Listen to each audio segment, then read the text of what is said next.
Hello বন্ধুরা, আজ আমি আপনাদের সঙ্গে শেয়ার করব একেবারে ভিন্ন স্বাদের মাংসর ঝোলের একটি রেসিপি। সাধারণত আমরা আলু দিয়ে মাংসর ঝোল খেয়ে থাকি।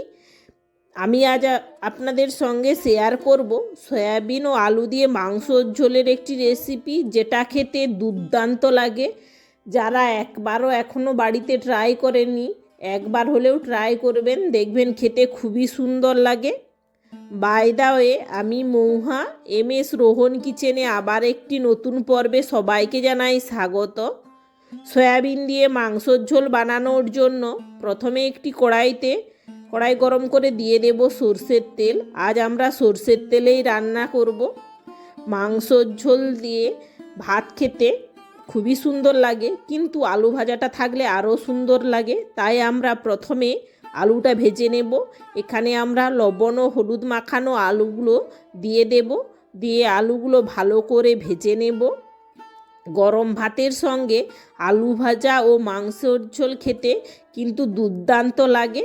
আপনারা কারা কারা এইভাবে সয়াবিন দিয়ে মাংসর ঝোল খেয়েছেন প্লিজ কমেন্ট করে জানাবেন। যারা খাননি এখনও, আপনারা একবার হলেও বাড়িতে ট্রাই করবেন, দেখবেন খেতে কিন্তু খুবই সুন্দর লাগে। আলুগুলো ভালো করে ভেজে নামিয়ে নেব। দেখো, এখানে আমাদের কথা বলতে বলতে আলুটা ভাজা হয়ে গিয়েছে। আলুটা ভালো করে ভেজে নামিয়ে নেব। এইভাবে সব আলুগুলো ভালো করে ভেজে নামিয়ে এবার ওই আলু ভাজার তেলেই দিয়ে দেব সয়াবিন। যেহেতু সয়াবিন দিয়ে মাংসর ঝোল বানাবো, তাই সয়াবিনটা ভালো করে লাল লাল করে ভেজে নামিয়ে নেব। এইভাবে সয়াবিনগুলো দিয়ে লাল হয়ে গেলে নামিয়ে নেব। এইভাবে সয়াবিনগুলো ভাজা হয়ে গেলে নামিয়ে এবার ওই তেলেই দিয়ে দেব কেটে রাখা আলু। বাঙালি মানেই মাংসতে আলু তো দেবেই। এই আলু দিয়েও ভাত খেতে কিন্তু খুবই সুন্দর লাগে। কারা কারা মাংসর ঝোলের আলুটা খেতে বেশি ভালোবাসেন প্লিজ কমেন্ট করে জানাবেন। আমার কিন্তু খুবই ভালো লাগে মাংসর এই আলু দিয়ে ভাতটা খেতে। এবার আলু দিয়ে ভালো করে ভেজে নেব। এইভাবে আলুগুলো দিয়ে ভালো করে লাল লাল করে ভেজে নামিয়ে নেব। এবার ওই তেলেই দিয়ে দেব তেজপাতা, দিয়ে দেব কেটে রাখা পেঁয়াজ, দিয়ে ভালো করে ভেজে নেব। পেঁয়াজ দিয়ে ভালো করে লাল লাল করে ভেজে নেব। এখানে একেবারে লাল লাল করে ভাজার দরকার নেই, হালকা লাল লাল হয়ে আসলে দিয়ে দেব কেটে রাখা পাহাড়ি ধনে পাতা। এটা যেহেতু একটু পাহাড়ি ধনে পাতা, এর সেন্টটা একটু তীব্রই হয়, তাই আমরা আগে থেকেই ধনে পাতাটা দিয়ে দিচ্ছি। এই ধনে পাতা অল্প দিলেই তরকারির টেস্ট খুবই সুন্দর হয়। এই পাহাড়ি ধনে পাতা আগে থেকেই দিতে হয়, না হলে পরে দিলে তরকারিটা বেশি তীব্র ঝাঁঝালো গন্ধ করে। ধনে পাতা দিয়ে ভালো করে নেড়ে দিয়ে দেব আদা ও রসুনের পেস্ট, দিয়ে ভালো করে নেড়ে নেব। যতক্ষণ না আদা ও রসুনের কাঁচা গন্ধটা চলে যায় ততক্ষণ ভালো করে নেড়ে নিতে হবে। এইভাবে আদা ও রসুন দিয়ে ভালো করে নেড়ে নেব। আদা ও রসুনের কাঁচা গন্ধটা চলে গেলে দিয়ে দেব কেটে রাখা টমেটো। আদা রসুনের কাঁচা গন্ধটা চলে গেলে দিয়ে দেব কেটে রাখা টমেটো, দিয়ে ভালো করে নেড়ে নেব। এইভাবে টমেটো দিয়ে ভালো করে নেড়ে দিয়ে দেব পরিমাণ মতো লবণ, দিয়ে ভালো করে নেড়ে নেব। যতক্ষণ না টমেটোটা গলে আসছে ভালো করে নেড়ে নিতে হবে।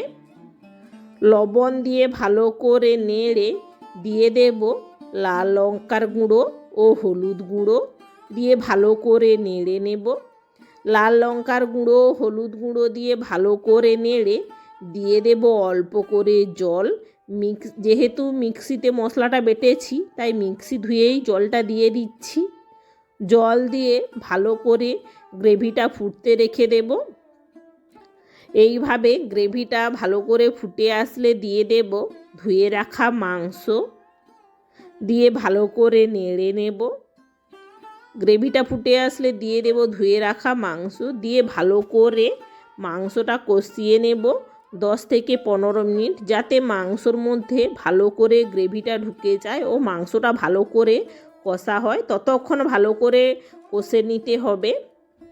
আজ আমরা এটা ব্রয়লার রান্না করছি, এটা দেশি মুরগি দিয়েও রান্নাটা করলে আরও বেশি সুন্দর লাগে খেতে। এইভাবে মাংস দিয়ে ভালো করে কষে নেব। এই মাংস দিয়ে একটু টাইম নাড়লেই দেখবে মাংস থেকে অনেক জল ছেড়ে গিয়েছে। দেখো এখানে আমরা কোনো জলই দেইনি, তাও কত জল বের হয়ে গিয়েছে। এইভাবে 5 থেকে 10 মিনিট ভালো করে নেড়ে দিয়ে দেব ভেজে রাখা আলু ও ভেজে রাখা সয়াবিন, দিয়ে আরও 5 থেকে 10 মিনিট ভালো করে রান্না করে নেব। যতক্ষণ না গ্রেভিটা মাখো মাখো হয়ে আসছে ততক্ষণ ভালো করে রান্না করে নিতে হবে। মাংসটা যত ভালো করে কষবে মাংসর টেস্ট কিন্তু দ্বিগুণ হয়ে যায়। যত মাংস ভালো করে না কষবে মাংসটা খেতে ভালো লাগে না, ও ভেদ ভেদ করে যেন। এইভাবে মাংসটা কষলে মাংসটা একটু শক্ত শক্ত লাগে। এইভাবে ভালো করে সয়াবিন ও আলু দিয়ে নেড়ে নেব যতক্ষণ না গ্রেভিটা মাখো মাখো হয়ে আসছে। এইভাবে ভালো করে রান্না করে নিতে হবে।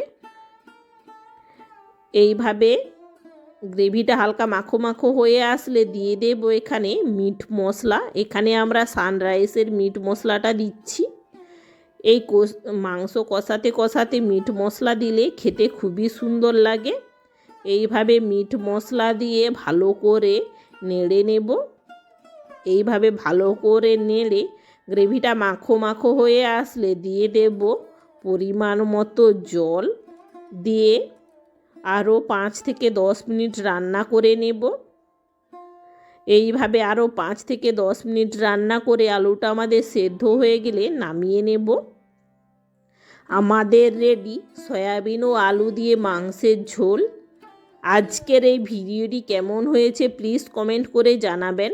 ভিডিওটি যদি ভালো লেগে থাকে অবশ্যই লাইক ও বেশি বেশি শেয়ার করে দেবেন। চ্যানেলে নতুন হয়ে থাকলে প্লিজ চ্যানেলটিকে সাবস্ক্রাইব করে পাশে থাকা বেল আইকনটি প্রেস করে দেবেন, যাতে পরবর্তী ভিডিওর নোটিফিকেশান সবার আগে আপনাদের কাছে পৌঁছয়। এতক্ষণ আমার সঙ্গে থাকার জন্য অসংখ্য ধন্যবাদ। দেখা হচ্ছে আবার একটি নতুন কোনো কাছে পৌঁছয়। এতক্ষণ আমার সঙ্গে থাকার জন্য অসংখ্য ধন্যবাদ। দেখা হচ্ছে আবার একটি নতুন কোনো ভিডিও নিয়ে। ততক্ষণ ভালো থেকো, সুস্থ থেকো।